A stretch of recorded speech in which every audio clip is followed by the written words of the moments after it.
예수께서 십자가 죽음을 눈앞에 두시고 예루살렘으로 입성하시는 종료주일입니다. 종료주일 이후에 이제 우리가 부활절까지 한 주간을 고난주간으로 보내게 됩니다. 고난주간은 예수님의 이 세상에서의 마지막 한 주간의 여정을 기억하고 그 고난을 묵상하고 지내는 그런 기간입니다. 그러니까 고난주간 가운데 이번 주가 되죠. 이번 주 금요일 날 예수께서는 오전 9시에 십자가에 못 박히시고 오후 3시에 십자가 위에서 운명하십니다. 그때 주님은 십자가상에서 7마디의 가상 7언을 남기시는데 마지막 말씀이 내가 다 이루었다 라고 하는 속죄, 계가를 주님이 말씀하시고 이제 운명하시게 됩니다. 그날 주님은 십자가 위에서 운명하시고 바로 주님이 그날 장사 지내게 됩니다.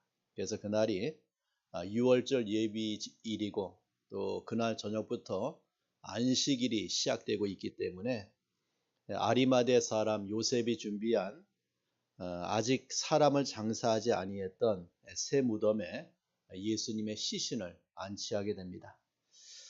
그리고 주님은 사흘 후에, 그러니까 지금 주일을 가리키죠. 다음 주일날 예수님께서는 부활하시게 돼요.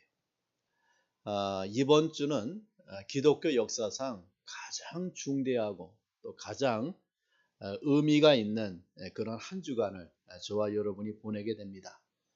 종료주일을 보내게 되고 또 고난주간을 보내게 됩니다. 그리고 주님의 십자가의 죽으심과 그 다음에 부활주일까지 이어지는 그런 한 주간을 이번 주부터 시작해서 다음 주까지 우리가 이렇게 보내게 됩니다. 자, 그렇다면은 예수님의 마지막 예루살렘의 입성은 어떻게 진행되었는가? 자, 예수님의 마지막 한 주간은 나귀 새끼를 타시고 예루살렘으로 입성하심으로 시작이 되었습니다.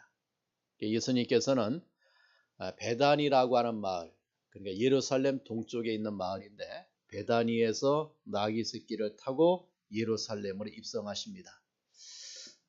베다니에서 주님이 하루를 주무시고 나서 이제 그 다음날 아침에 주일이 되죠. 오늘이 됩니다. 아침에 제자 중 둘을 시켜서 맞은편 마을로 보냈습니다. 자, 그 마을은 아마 베다니 마을의 이웃에 있는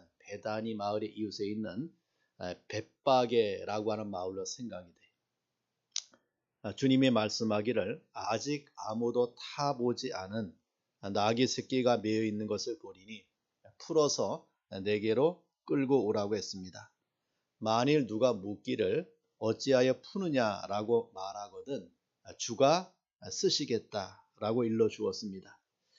자, 보냄을 받은 제자들이 예수께서 하신 말씀대로 어미 나귀와 함께 묶여있는 나귀 새끼를 보았습니다. 나귀 새끼의 주인이 주가 쓰시겠다라고 하는 주님의 말씀을 전해 듣고 순종해서 제자들은 그 나귀 새끼를 풀어 예수께로 데리고 왔습니다. 그리고 예수님은 그 나귀 새끼 등에 타셔서 이제 예루살렘으로 입성하시는 주님을 보게 돼요. 예수님이 타신 나귀를 아직 아무도 타보지 않은 나귀 새끼라고 했습니다. 자, 이것은 바로 예수께서 만왕의 왕으로, 특별히 평화의 왕으로 구세주로 이 땅에 오신 예수님의 신분을 상징해주는 그런 장면이 돼요. 스가랴 9장 9절에 예수님의 예루살렘 입성을 이렇게 이언해 주고 있습니다. 9장 9절에 보니까 시온에 따라 크게 기뻐할지어다 예루살렘에 따라 즐거이 부를지어다 보라 네 왕이 네게 임하시나니 그는 공의로우시며 구원을 베푸시며 겸손하여서 나귀를 타시나니 나귀의 작은 것 곧 나귀 새끼니라 라고 말씀해요.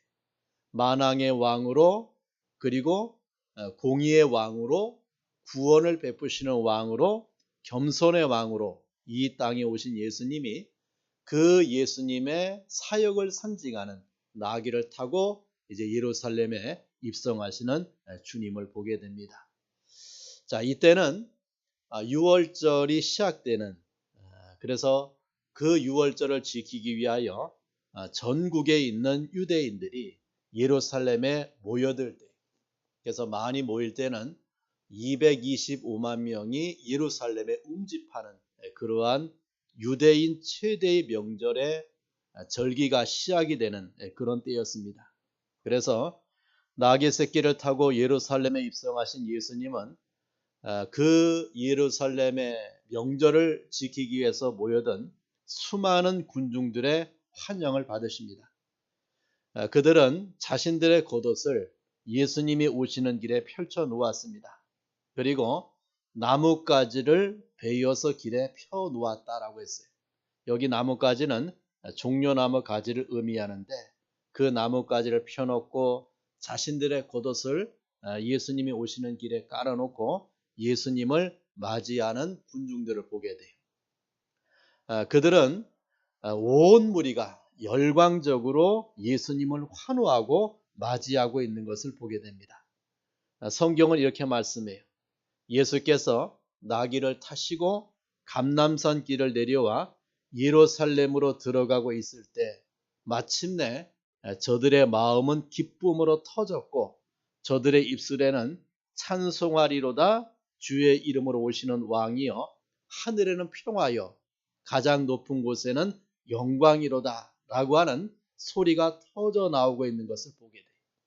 그리고 마태복음에는 호산나 다윗의 자손이여 찬송하리로다 주의 이름으로 오시는 이여 가장 높은 곳에서 호산나 하더라 라고 말씀하고 있는 것을 보게 돼요.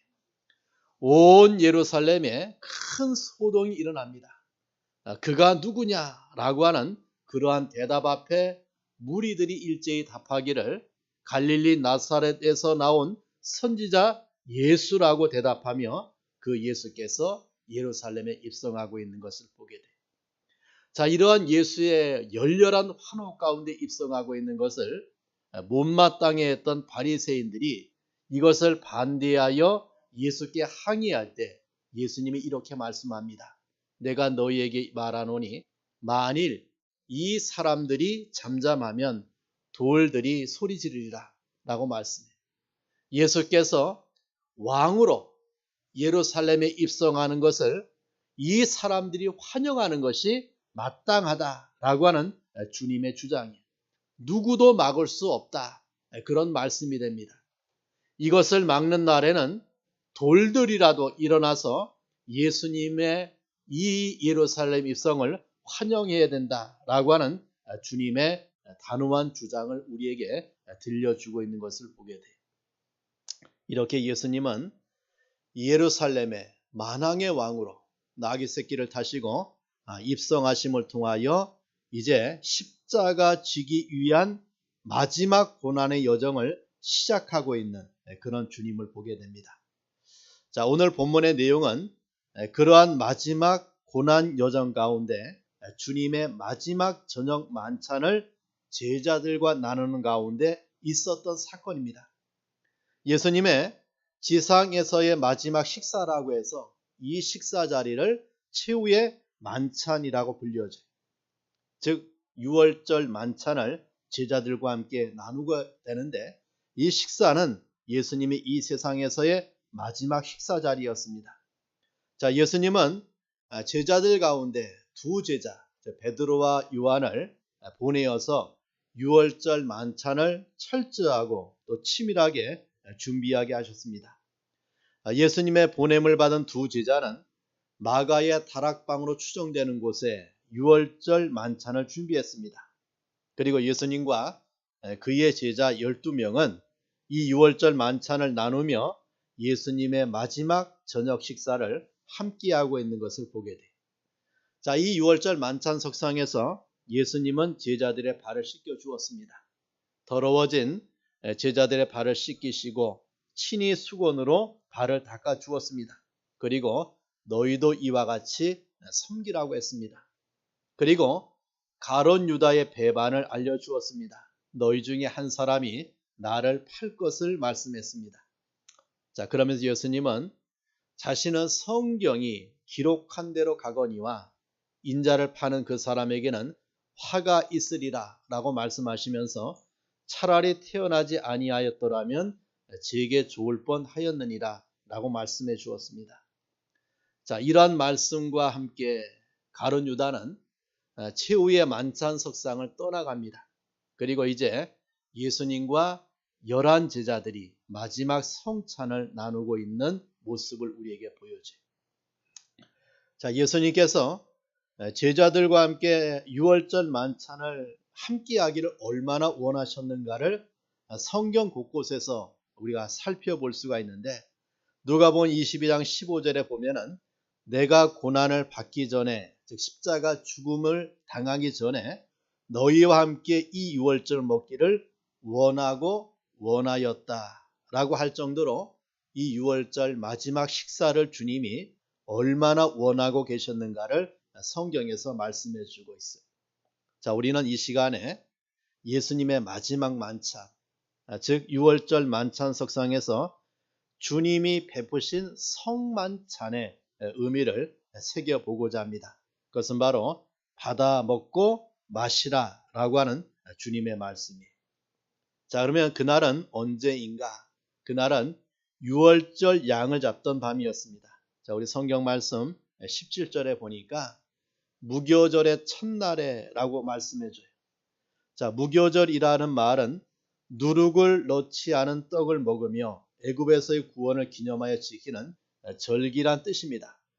자, 마가복음에는 이 날을 가리켜서 무교절의 첫날, 곧 유월절 양 잡는 날이라고 했고, 누가복음에는 유월절 양을 잡을 무교절이라고 말씀해줘요. 자, 엄밀히 말하면 유월절은 애굽에서 나온 날을 기념하는 절기. 그래서 유대인의 그 달력, 원력에 의하면 1월인 니산월 14일에 지키는 절기가 유월절입니다. 그리고 무교절은 이제 유월절이 14일 날 지키고 15일부터 21일까지 한 주간 동안 계속해서 누룩을 넣지 않는 떡을 먹으면서 출애굽의 구원을 기념하여 지키는 절기가 무교절이에요. 자, 그러나 유대인들은 통념상 유월절과 무교절을 다 같이 유월절로 지켜요. 그러니까 한 주간 동안 지키는 그러한 유월절의 절기를 우리에게 보여주고 있죠. 자, 이 날이 중대한 이유가 있습니다. 이 날이 중대한 것은 이 날과 관계되는 것이 있어요. 그것이 바로 무엇입니까? 양과 관계돼요. 그러니까 이 유월절과 관계되는 것은 무엇입니까? 양의 양. 자, 유월절에 준비된 양을 특별하게 유월절 양이라고 구별해서 불러요. 그러니까 유월절 양이다. 그래서 그날을 무엇이라고 말합니까? 유월절 양 잡는 날이라고 부르고 있는 거예요.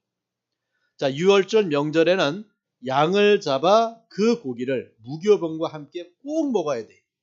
자, 그렇다면은 유월절 어떤 일이 있었습니까? 우리 출애굽기 12장에 보면은 출애굽의 거사를 앞두고 하나님께서 모세에게 유월절 양 잡는 진리를 계시해 줘요. 자, 먼저 양을 잡기 사흘 전에 양을 준비하라. 그러니까 잡을 양을 미리 준비하는 거예요. 며칠 전에? 사흘 전에 준비하라. 이것이 니산원 10일이 돼요. 그러니까 1월 10일이 됩니다.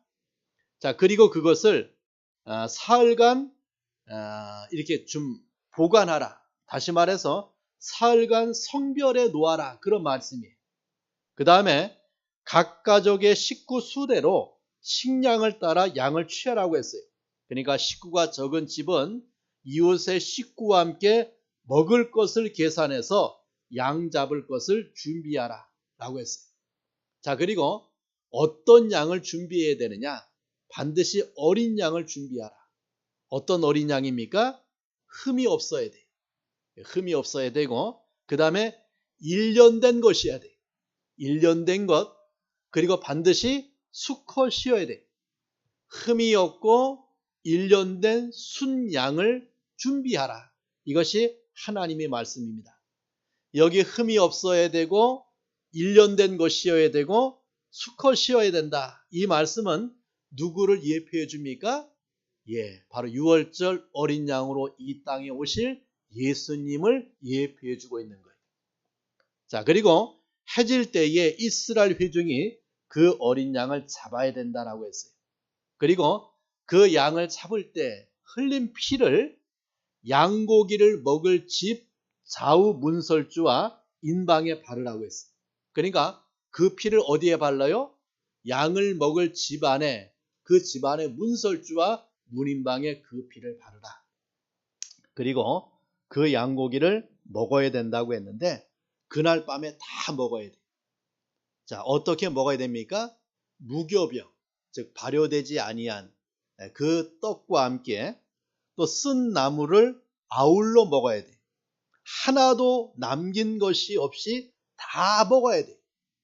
자, 그 고기를 불에 구워 먹는데 허리에 띠를 띠고 그 다음에 발에 신을 신고 손에 지팡이를 잡고 급하게 먹으라고 하나님이 말씀해 줘요.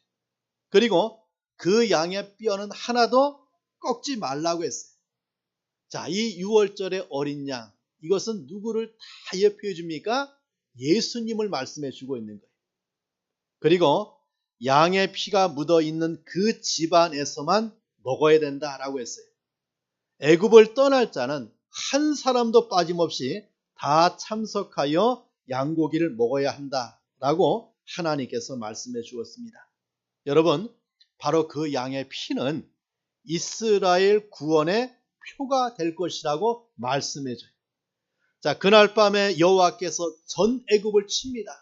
그러니까 왕의 아들부터 시작해서 감옥에 가 있고 노예의 아들까지 애굽에 있는 모든 처음 난 것, 그 모든 장자를 다 칠 때에, 생축에 처음 난 것도 하나님이 다 치실 때에 죽음의 곡성이 전 애굽 땅을 뒤덮고 있을 때에 놀랍게 그 양의 피가 발라져 있는지, 그 양의 고기를 불에 구워 먹는 고센 땅 이스라엘 백성들의 집은 이 모든 재앙이 넘어가고 말았다. 이것이 바로 무엇입니까? 유월절이.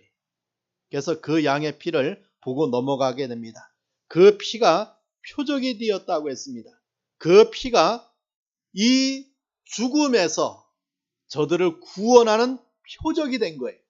그래서 이것을 넘어가다, 또 면제하다 라는 뜻을 가진 여호와의 유월절이라고 우리에게 말씀해 줍니다. 근데 하나님이 이러한 예식을 말씀해 주고 있으며 아주 중대한 교훈을 남겨주고 있어요.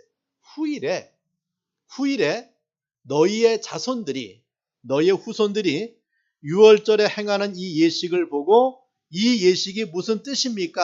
라고 물을 때에 이스라엘의 아비들은 이는 여호와의 유월절이라, 여호와께서 애굽 사람을 치실 때 애굽에 있는 이스라엘 자손의 집을 넘어사 우리의 집을 구원하셨느니라고 반드시 가르치라고 했어요.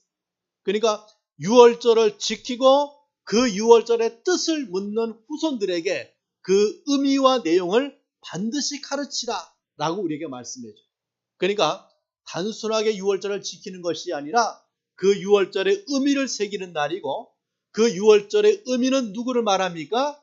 우리를 죄와 사망에서 애굽에서 구원해내기 위해서 이 땅에 오신 예수님을 계시해주는 그런 사건임을 말하라. 이것이 하나님께서 이스라엘 백성들에게 주신 교훈이 돼요. 자, 이러한 유월절 양을 잡던 밤에 예수께서는 제자들과 함께 최후 만찬인 성만찬을 시행하셨던 거예요. 자, 그날을 바울은 뭐라고 말합니까? 주 예수께서 잡히시던 밤이라고 했어요. 유월절의 양으로 이 땅에 오신 예수가 그날 밤에 어때요? 잡혀서 그 다음날 십자가 위에서 살찢기고 피 흘려 죽으시죠. 자, 이것은 바로 예수님의 십자가 대속을 우리에게 상징해주는 유월절 성만찬을 우리에게 말씀해 줍니다. 자, 두 번째는 떡을 떼어 주시며 포도주를 나누어 주셨어요. 자, 그날 밤 유월절 만찬 석상에서 예수님은 제자들에게 성찬 예식을 베풀었습니다. 이것은 예수 자신의 십자가의 죽음의 의미를 알려주시기 위함이었어요. 자, 주님은 떡과 포도주를 통하여 십자가의 의미를 말씀하고 계십니다. 자, 먼저는 주님의 몸을 상징하는 떡이 있어요. 자, 오늘 26절 말씀 봅시다. 26절에 보니까 자, 그들이 먹을 때에 예수께서 떡을 가지사 축복하시고 떼어 제자들에게 주시며 이르시되 받아서 먹으라. 이것이 무엇이라고 했습니까? 내 몸이니라 라고 했어요. 내 몸이니라. 자, 여러분, 출애굽 전날 밤에 이스라엘 백성들은 누룩을 넣지 않은 떡을 급히 구워 먹었어요. 그래서 이것을 무엇이라고 합니까? 무교병이라고 해요. 자, 너무 급해서 누룩을 넣어 부풀게 한 뒤에 구워 먹을 겨를이 없었어요. 쓴 나물과 아울러 먹음으로 애굽에서의 고난을 상기하도록 하나님이 말씀해 주었습니다. 자, 이제 주님은 주님 자신의 몸을 6월절에 이스라엘 백성들이 먹었던 무교병을 대신해서 말씀해 주고 있는 거예요. 자, 무교병을 먹는 그 예식의 자리에서 주님이 무엇을 나누어 줍니까? 주님 자신의 몸으로 상징하는 떡을 나누어 주면서 받아 먹으라고 말씀해 주고 있는 거예요. 여기 이 떡은 어떤 떡인가? 자, 우리 26절 중반절에 보니까 예수께서 떡을 가지사라고 했어요. 떡을 가지사. 자, 누가 가진 떡입니까? 주께서 가진 떡이에요. 이것은 주께서 친히 자신의 몸을 우리에게 희생의 떡으로 주신다는 의미예요. 주님의 것을 나누어 주는, 주님 자신의 몸을 떡으로 나누어 주는 떡을 가지사. 그 다음에 어떠한 떡이라고 했습니까? 축복하시고라고 했어요. 이 축복하시고라고 하는 말은 감사하다 또는 사례를 의미하는 말이에요. 이 말씀은 자원적인 자신의 희생을 나타내는 말이에요. 그러니까 주님은 십자가에서 자신의 살을 찢겨 우리에게 생명의 떡을 나누어 줄 때 이것을 어떻게 했다라고 말입니까? 이것을 주님은 감사했다 그 말이에요. 감사했다. 주님은 떡을 가지고 축복했어요. 살해했어요. 감사했어요. 주님은 우리를 위하여 자신의 몸을 내어주심을 하나님 앞에 어떻게 했습니까? 감사했어요. 주님은 우리를 위하여 십자가에 죽으실 일을 하나님께 감사하고 그 떡을 나누어 주시는 주님을 보게 돼요.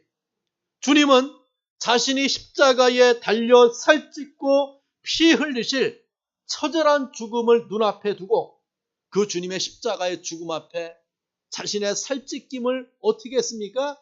하나님 앞에 감사하는, 축복하시는 그러한 주님을 보게 돼요. 정말 살을 떼는 고통, 피를 뽑는 고통을 앞에 두고 주님은 감사했습니다. 예수님은 자신에게 닥칠 십자가 고난의 죽음을 바라보고 감사했어요.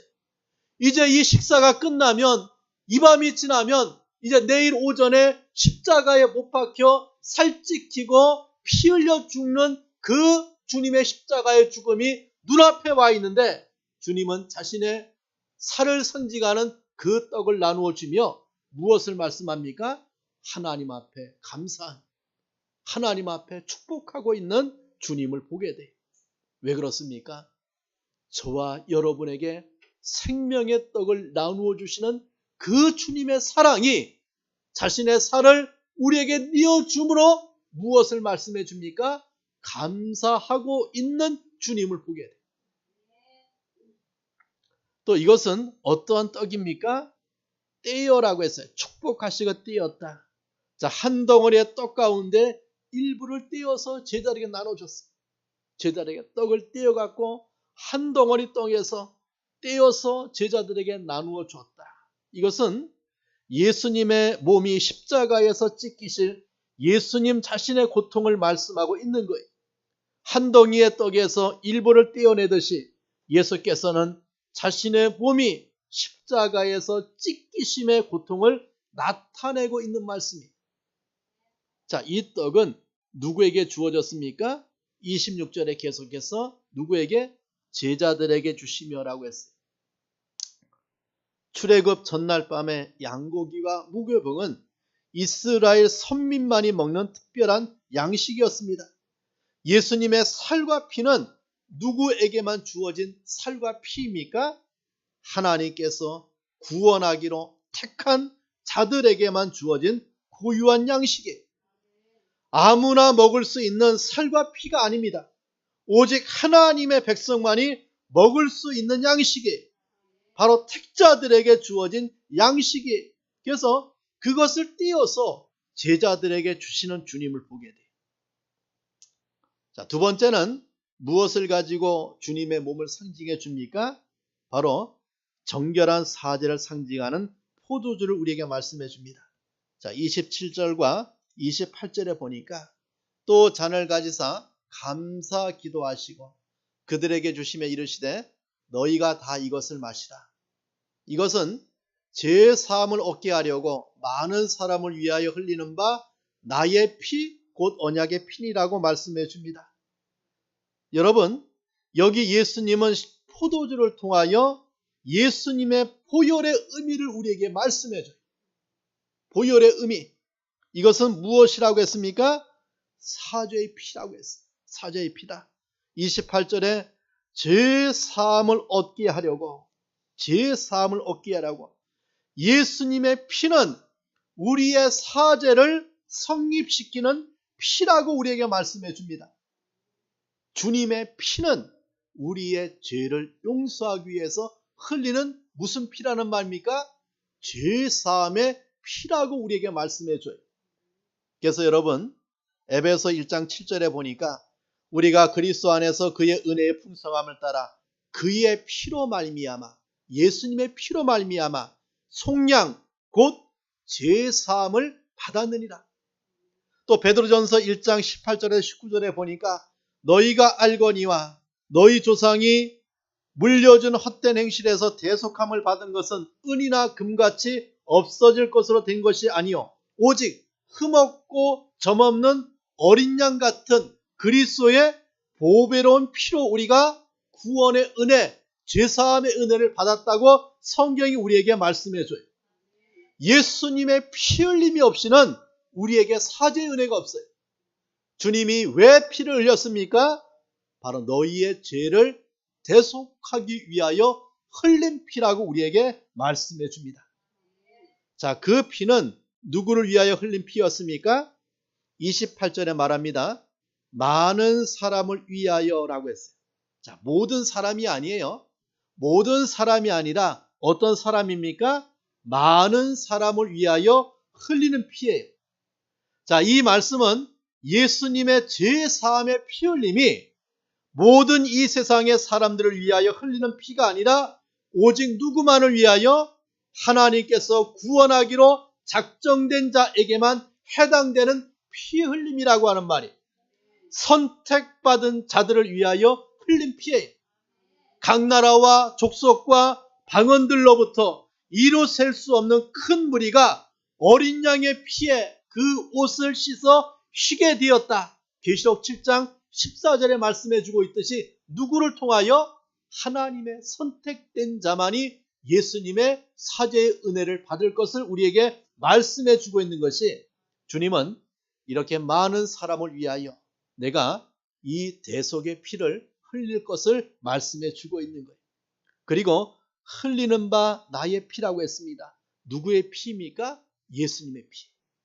여러분, 구약시대에 하나님께서는 이스라엘 백성들이 자신의 죄를 하나님 앞에 사죄함 받기 위하여 무엇을 잡았습니까? 수많은 짐승을 잡았습니다. 그 수많은 짐승을 잡아서 하나님 앞에 제사 드리고 자신의 죄가 용서받는 이 제사를 계속해서 진행하게 됩니다. 번제와 화제와 화목제를 통하여 수많은 짐승을 잡게 돼요. 자, 죄 없는 짐승이 이스라엘 백성들의 죄 때문에 죽어나간 거예요. 피 흘려진 거죠. 자, 그런데 주님이 뭐라고 말씀합니까? 그 구약에 진행되었던 여러 제사에 잡혀져서 죽었던 피 흘렸던 그 짐승들이 이제 어떻게 말씀합니까? 나의 피, 곧 언약의 피로 성취되고 있음을 우리에게 말씀해 줘요. 여러분, 예수께서는 타락한 그 백성들의 죄를 구원하기 위해서 저들을 저 사망에서, 죄악에서 건져내기 위해서 주님 자신의 피, 언약의 피를 통하여 우리를 죄와 사망에서 건져내시고 깨끗하게 해주실 것을 말씀해 주고 있는 것이 무엇입니까? 많은 사람을 위하여 흘리는 바 나의 피, 곧 언약의 피라고 말씀해 줍니다. 여러분, 주님은 이 자리에서 이렇게 떡을 가지고 주님의 살을 대신하고 포도주를 통하여 주님의 피를 대신해서 제자들에게 무엇을 말씀합니까? 이제 먹고 마시라고 했어요. 먹고 마시라. 먹고 마시라.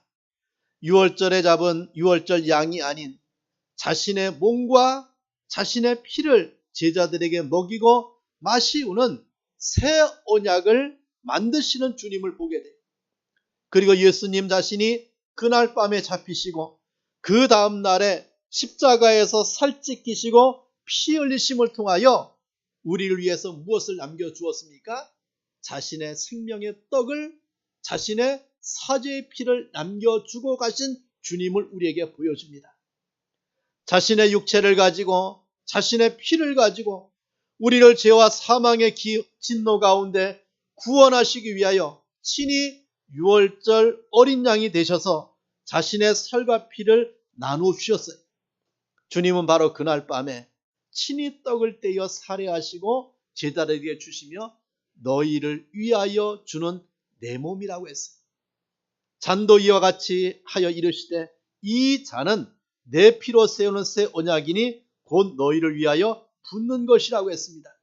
이것을 행하고 먹고 마실 때마다 주님 자신을 기념하라고 말씀해 주고 있습니다. 여러분, 예수님은 떡을 떼어 주시며 받아 먹으라, 포도주를 주시며 너희가 다 이것을 마시라고 했습니다. 예수께서는 떡과 포도주를 나누어 주시면서 먹으라, 마시라고 했어요. 먹으라, 너희들이 먹으라, 마시라, 너희들이 마시라고 했습니다. 그것을 먹는 자만이 어떤 은혜를 받게 됩니까? 예수 안에서 생명의 삶을 살아갈 수 있기 때문에 그래요. 여러분, 요한복음 6장 51절에 보니까 주님이 이것을 말씀해 줘요. 나는, 예수님은 하늘에서 내려온 산떡이니, 예수님은 하늘에서 내려온 산떡이니 사람이 이 떡을 먹으면 영생하리라. 나의 줄 떡은 곧 세상의 생명을 위한 내 살이로다라고 했어요. 무엇을 먹어야 살 수 있다는 말입니까? 예수님의 살을 먹어야 살 수 있는데 예수님의 살을 무엇으로 말합니까? 바로 하늘에서 내려온 살아있는 떡이라고 말씀해 줘요. 자, 그리고 요한복음 6장 32절에 이 떡을 참떡이라고 했고 33절에 하나님의 떡이라고 했고 35절에 생명의 떡이라고 했고 또 요한복음 6장 53절에 가서는 이렇게 말씀해요. 예수께서 이르시되 내가 진실로 진실로 너희에게 이르노니 인자의 살을 먹지 아니하고 인자의 피를 마시지 아니하면 너희 속에 생명이 없느니라 라고 말씀해 줍니다. 예수님의 살을 먹고 예수님의 피를 먹어야 무엇을 받을 수 있다는 말입니까? 생명을 받을 수 있다라고 한 말이에요. 또 54절에 보니까 내 살을 먹고 내 피를 마시는 자는 영생을 가졌고 마지막 날에 내가 그를 다시 살리리니 라고 말씀해 줘요. 자, 그렇다면 여러분, 예수님의 살을 먹고 예수님의 피를 마신다. 이것이 무슨 뜻입니까? 그것은 바로 예수님을 믿으라는 뜻이에요. 십자가에서 피 흘리신 예수를 믿으라는 뜻이에요. 우리 자신의 죄사함을 받기 위하여 예수를 믿으라는 주님의 명령이에요. 이것이 바로 무엇입니까? 먹으라, 마시라. 이 말은 예수님의 살찌김을 믿고 예수님의 피 흘림을 믿어서 너희가 무엇을 받으라는 말입니까? 영생의 생명의 삶을 살아가라고 우리에게 말씀해 주고 있는 것을 보게 돼요. 여러분, 죄인인 우리에게 소망이 있다면 무엇입니까? 바로 먹으라고 마시라고 명하시는 주님의 명이 있어요. 예수를 믿으라. 그러면 살리라. 라고 하는 주님의 말씀이에요. 먹을 때, 마실 때 우리는 무엇을 바라봅니까? 예수님의 십자가의 죽음을 믿게 되고 예수님의 대속의 은혜를 기억하게 되고 그 가운데 우리에게 어떤 은혜가 따라옵니까? 나를 위해서 예수가 피 흘리고 살찢김을 통하여 우리에게 구원의 은혜를 베풀어 주시는 주님의 은혜를 맛보는 삶을 살아가게 됩니다. 우리 사랑하는 성도 여러분, 예수님은 자신의 살과 피를 주시기 위하여 유월절 양으로 이 세상에 오셨습니다. 그리고 십자가 죽음을 목전에 두고 제자들과 나누는 성만찬을 통하여 십자가의 죽음과 주님의 흘릴 보혈을 제자들에게 체득하게 했어요. 그래서 예수님은 떡을 떼어 살해하시고 제자들에게 주었습니다. 잔을 부어 살해하시고 제자들에게 주었어요. 자신의 생명을 희생의 제물로 주신 거예요. 너희를 위하여 찢는 내 몸, 너희를 위하여 쏟는 내 피라고 했습니다. 그렇다면 성도 여러분, 저와 여러분 인생의 삶을 살아가면서 우리는 무슨 은혜를 받고 살아갑니까? 그런 주님의 살과 피를, 주님의 십자가의 은혜를 우리가 믿고 살아가는 복된 자가 된 거예요.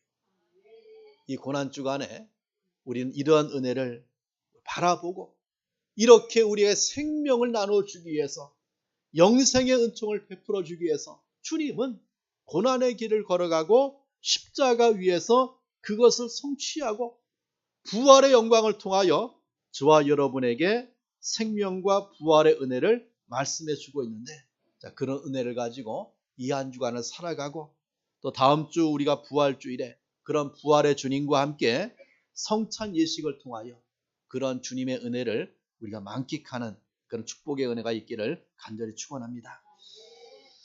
자, 우리 기도하겠습니다. 오늘 받은 말씀과 같이 먹고 마시라. 이게 주님의 명령어입니다. 명령어예요. 반드시 영생 얻기를 원하는 자, 하나님의 선택받은 자는 먹어야 되고 마셔야 돼요.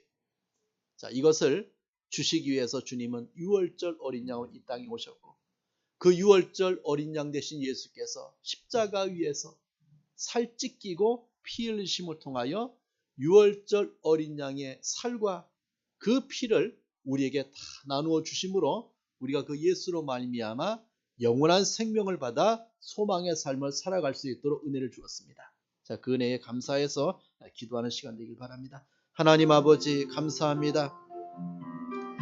주님의 은혜 가운데 이 죄인을 구원하고 우리의 죄와 우리를 사망에서 건져내기 위해서 예수께서 유월절 어린 양이 되사 자신의 살과 피를 우리에게 다 나누어 주시는 주님의 은혜를 우리에게 말씀해 주고 있음에 감사합니다.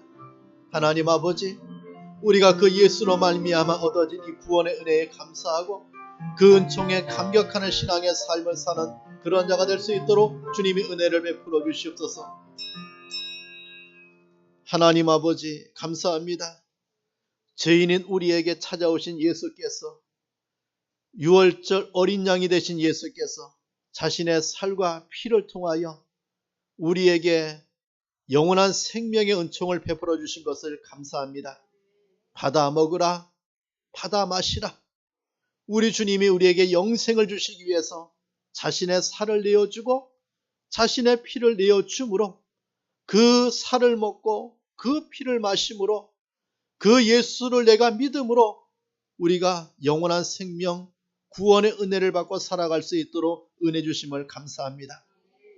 그 은혜를 바라보며 한 주간을 살게 하옵소서. 그 은총을 바라보며 그 주님의 영광을 위하여 그 주님이 흘린 십자가의 은혜를 생각하고 우리 인생의 삶이 죄와 사망에서 넉넉하게 승리하는 길을 걸어가는 우리 성도들 될 수 있도록 주님이 축복해 주시옵소서. 예수님의 이름으로 기도합니다. 아멘.